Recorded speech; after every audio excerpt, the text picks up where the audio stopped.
ከዚህ በኋላ አንገቷን ቆረጡ። ትክክለኛ የክርስቶስ ሙሽርነትን ፈጸመች።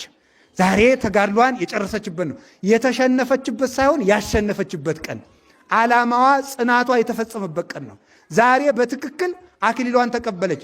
አንገቷ ሲቆረጥ ውሃ፣ ደም፣ ወተት፣ ማር ከአንገቷ ፈሷል። ውሃ የፈሰሰ ስለ ጸሎቷ ብዛት ነው። ወተት የፈሰሰ ስለ ንጹሕ ድንግልናዋ ነው። ማር የፈሰሰ ስለሚጣፍጠው አንደበቷና የክርስቶስን ቃላተ ወንጌል ስለመሰከረችባቸው አንደበቷ ነው። ደም የፈሰሰ ስለ ትዕግስቷ ነው፣ ስለ መከራዋ። ስለዚህ ትዕግስትን ገንዘብ ያደረገች፣ ጸሎትን ገንዘብ ያደረገች ንጽሕት፣ ተመልከቱ፣ ከመነኮሳት ጋር ድንግል፣ ከሰማዕታት ጋር ትዕግስተኛ፣ ከሐዋርያት ጋር የወንጌል ምስክር የሆነች የክርስቶስ መስታወት የሆነችው ቅድስት አርሴማ በዛሬው ዕለት የብርሃን አክሊል ተቀብላ ክርስቶስን መስላ ክርስቶስን ተዋህደች። እንኳን ደስ ያላችሁ።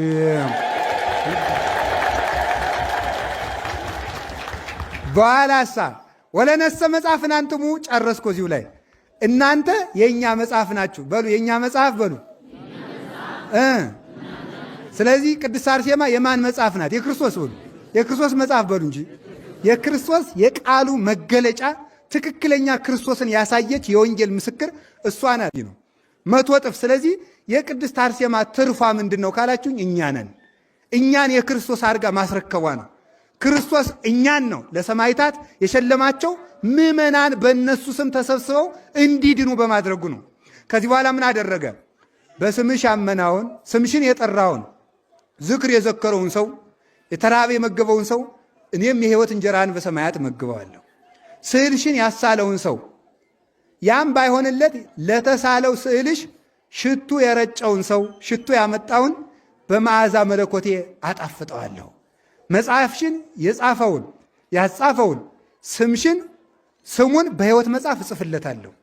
ያም ባይሆን ያነበበውን፣ ያም ባይሆንለት ሲነበብ የሰማውን፣ የተረጎመውን፣ መተርጎም ባይሆንለት ሲተረጎም የሰማውን ሁሉ የሕይወት ቃል አሰማልሻለሁ።